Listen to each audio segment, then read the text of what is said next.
नमस्कार बच्चों। विचित्र साक्षी पाठ का पहला अनुच्छेद हमें कल देखा था। आइए इसके आगे के अनुच्छेद पर चर्चा शुरू करें। कहानी आपने देखी थी कि एक कोई निर्धन व्यक्ति बहुत मेहनत करके धन अर्जित किया और उस धन से उसने अपने पुत्र को किसी एक महाविद्यालय में प्रवेश दिलाया और उसका पुत्र वहीं उस शहर में रहकर ही हॉस्टल में पढ़ाई करने लगा। एक बार उस पिता को उसके बीमार होने की सूचना मिली और वह पैदल ही अपने पुत्र को देखने के लिए निकल गया। उसके पास पैसे नहीं थे, जिसके कारण वह उस दूरी को, गांव से शहर की दूरी को पैदल ही पूरा करने का निश्चय किया। पैदल चलने लगा। चलते चलते अंधेरा हो गया, शाम हो गई, लेकिन उसने देखा कि अब भी शहर वहाँ से दूर था। तो उसने निश्चय किया कि इसी गांव में किसी के यहाँ आश्रय ले ले और सुबह होने के पश्चात आगे की यात्रा को पूरा करे। तो आइए इसके आगे देखते हैं। एक गृहस्थ के घर उसने शरण ली। विचित्रा दैवगति। विचित्रा दैवगति माने विचित्र है भाग्य की गति। गति स्त्रीलिंग है और इसके कारण विचित्रा भी स्त्रीलिंग में आया। विचित्रा दैवगति, भाग्य की गति विचित्र है। तस्याम एव रात्रौ, उसी रात में, तस्मिन् गृहे, उस घर में, कश्चन चौरः, कोई चोर, गृहाभ्यंतर प्रविष्ट, घर के अंदर प्रवेश किया। तत्र निहिताम एकाम मंजूषाम आदाय पलायितः। तत्र निहिताम, निहिताम मने रखे हुए, एकाम मंजूषाम, मंजूषा मतलब पेटी या बक्सा, आदाय लेकर, पलायितः भाग गया।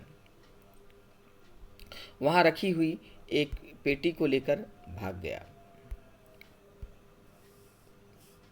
चौरस्य पादध्वनिना, पादध्वनि नामने पैरों की ध्वनि से, पदचाप से, प्रबुद्ध, प्रबुद्ध माने जगा, अतिथि, चौर संज्ञा, चोरी की शंका से, तम अनुधावत, उसके पीछे दौड़ा, अघ्राणाच्च और पकड़ लिया। चोर के पैरों की ध्वनि से जागा अतिथि चोर की शंका से उसके पीछे दौड़ा और उसे पकड़ लिया। परम विचित्रम अघटत, परंतु बड़ी विचित्र घटना हुई। चौरः एव, चोर ही, उच्चैः क्रोशितुम आरभत। चोर ही, उच्चैः माने जोर से, क्रोशितुम आरभत माने कोसने लगा, चिल्लाने लगा। चौरोऽयं, चौरोऽयं, यह चोर है, यह चोर है। तस्य तार स्वरेण, तार, तार का अर्थ होता है ऊंचे, स्वरेण माने आवाज से, उसकी ऊंची आवाज से, प्रबुद्धा ग्रामवासिनः, जागे गांववासी, स्वगृहात् निष्क्रम्य, अपने घर से निकलकर, तत्रागच्छन्, वहां आ गए। वराकम अतिथिमेव, बिचारे अतिथि को ही, चौरम मत्वा, चोर मानकर, अभर्त्स्यन्, डांटने लगे। बेचारे चोर को ही, बेचारे अतिथि को ही चोर मानकर डांटने लगे, क्योंकि गांववासी तो उससे परिचित थे नहीं, इसलिए उन गांववासी के लिए वह अनजाना था। तो उन्होंने सोचा कि यही चोर है। यद्यपि ग्रामस्य आरक्षी एव चौरा आसीत्, यद्यपि गांव का आरक्षी, आरक्षी मतलब पुलिस वाला, एव माने ही, चौरा आसीत्, चोर था। गांव का आरक्षक ही चोर था, कांस्टेबल ही चोर था। तत्क्षणम एव, उसी क्षण, रक्षा पुरुष मतलब पुलिस, तम अतिथिम, उस अतिथि को, चौरो अयम इति प्रख्याप, यह चोर है ऐसा मानकर, कारागृह प्राक्षिपत, जेल में डाल दिया, कारावास में डाल दिया। आइए पुनः शब्दों को इसकी विश्लेषण के साथ देखें। विचित्रा दैवगति, भाग्य की गति विचित्र है। दैव का अर्थ भाग्य होता है। देव का मतलब भगवान, लेकिन दैव जब मात्रा दुगनी हो जाती है तो उसका अर्थ हो जाता है भाग्य। तो ये दैव गति माने भाग्य की गति। भाग्य की, चूंकि गति स्त्रीलिंग है इसलिए विचित्रा हो गया स्त्रीलिंग में। विचित्रा दैव गति विशेष विशेषण संबंध। देव की गति, भाग्य की गति विचित्र है। तस्यामेव रात्रौ, यहाँ रात्रौ, रात्रि का सप्तमी एक वचन, रात्रौ रात्र्यो रात्रेषु, तो सप्तमी का एक वचन मतलब रात में। चूंकि रात्रि स्त्रीलिंग का सप्तमी एक वचन है इसलिए तत् का रूप भी सप्तमी के स्त्रीलिंग के एक वचन में हुआ तस्याम। तस्याम रात्रौ, तस्याम एव रात्रौ, उसी रात, तस्मिन् गृहे, उस घर में। यहाँ फिर से विशेषण विशेष संबंध है। गृहे फिर से सप्तमी है और इसके कारण तस्मिन, चूंकि यहाँ पे पुल्लिंग का गृह सप्तमी एक वचन है इसलिए यहाँ पे तस्मिन हुआ पुल्लिंग के एक वचन में।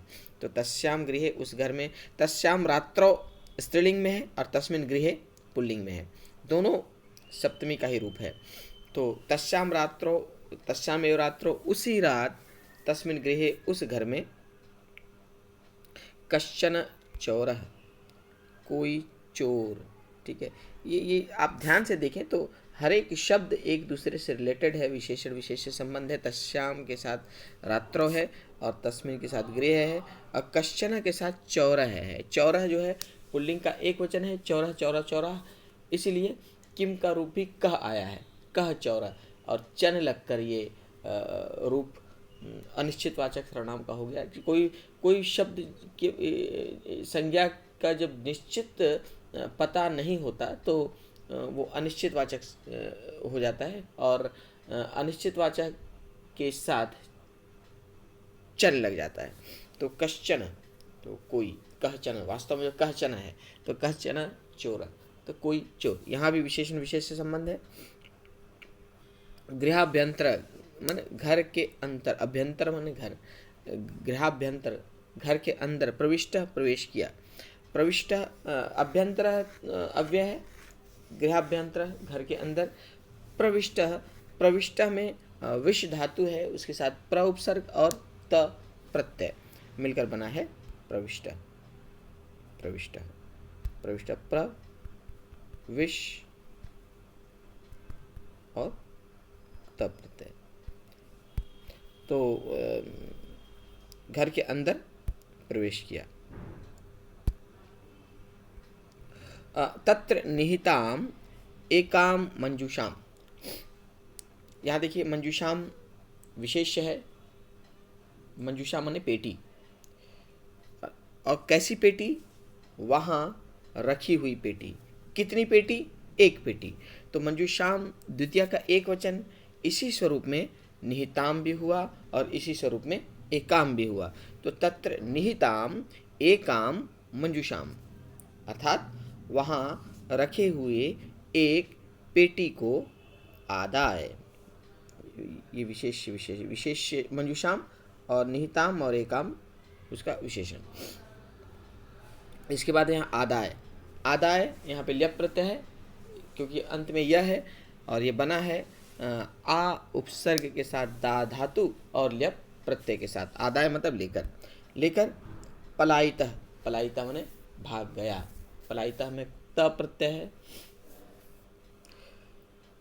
चौरस्य पाद ध्वनिना, चौरस्य चोर की, सब षष्ठी एक वचन, पाद ध्वनिना, पाद ध्वनिना तृतीया का एक वचन, ध्वनिना, ध्वनिना मतलब स्वर से, चोर के पैरों के स्वर से, अर्थात चोर के पदचाप से प्रबुद्धो। देखिए यहाँ पे प्रबुद्धो, प्रबुद्ध बना है प्र उपसर्ग के साथ बुद्ध धातु और त प्रत्यय के साथ, प्र उपसर्ग बुद्ध धातु और त प्रत्यय, प्रबुद्ध अर्थात जागा। अतिथि, अतिथि, प्रबुद्ध अतिथि, यहाँ पर प्रबुद्ध माने जागा हुआ अतिथि। प्रबुद्ध में विसर्ग है, विसर्ग के पहले अ है और उसके आगे अतिथि है, इसलिए यहाँ पे उत्तु संधि भी हो गया है, प्रबुद्ध अतिथि। चौर शंकया, चोर की शंका से, चोर के संदेह से, शंकया संदेह से, तम अनु अधावत, तम अनु अधावत। इसके पहले आपने पढ़ा है कि पीछा करने का जहाँ भाव होता है वहाँ पे अनु उपसर्ग लगता है। आपने इसे समास में भी पढ़ा है, अव्ययी भाव समास के अंतर्गत। अनु जब शब्द के प्रारंभ में लग जाए उपसर्ग तो इसका अर्थ होता है पीछे जाना। तो अनु, अनु के साथ अधावत मिलकर बना है अन्वधावत। यहाँ पे अनु में उ है, उ के साथ भिन्न स्वर मिलकर उ का व हो गया, यह संधि का उदाहरण है। अनुधावत माने पीछे दौड़ा, चोर की शंका से उसके पीछे दौड़ा।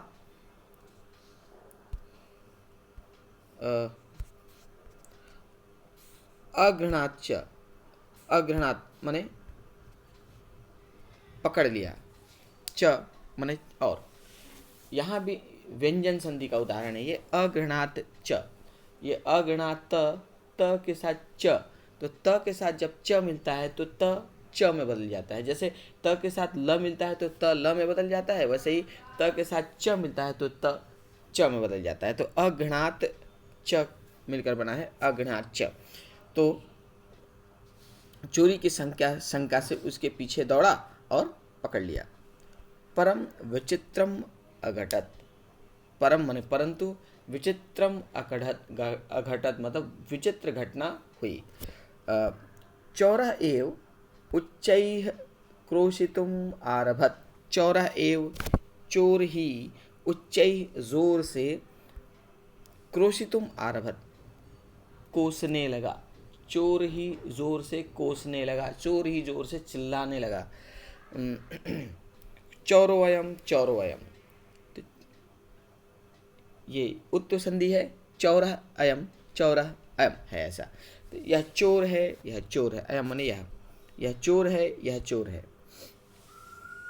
तस्य तार स्वरेण, तार, तार का अर्थ होता है ऊंचे, स्वरेण माने स्वर से, आवाज़ से, ध्वनि से, उसकी उच्च ध्वनि से, उसकी जोर की आवाज़ से, प्रबुद्धा माने जगे हुए, ग्रामवासिनः गांववासी, प्रबुद्धा तप प्रत्यय, प्रबुद्धा तु तप प्रत्यय, उसके जोरों की आवाज़ से जगे ग्रामवासी,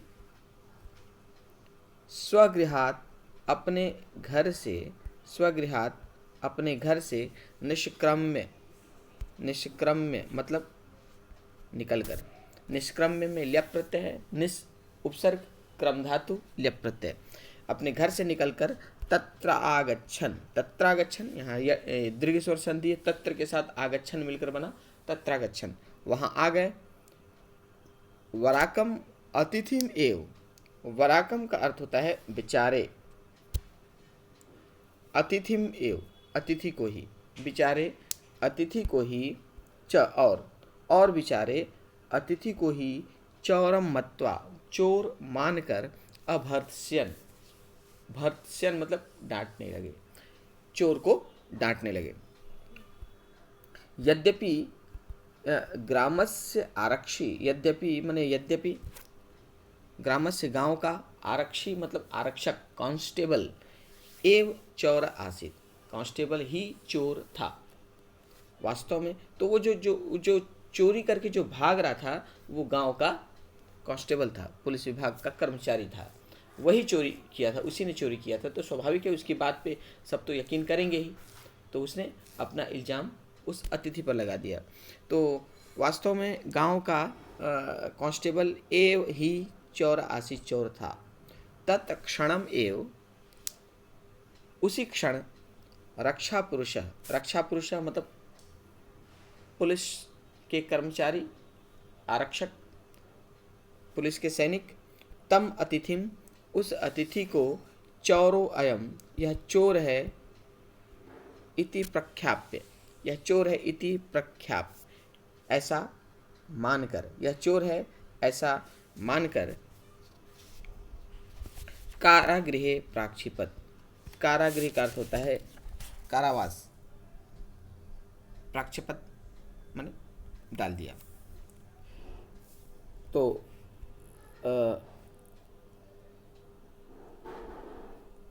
उसी क्षण रक्षा पुरुष ने, कांस्टेबल ने उस अतिथि को यह चोर है ऐसा मानकर कारागृह में डाल दिया, कारावास में डाल दिया। तो यहाँ तक का के पाठ की व्याख्या आप लोगों के समझ में आ गई होगी, मेरी अपेक्षा है। तो मिलते हैं इसके आगे की कथा के साथ अगली क्लास में। तब तक के लिए हैप्पी लर्निंग। नमस्कार।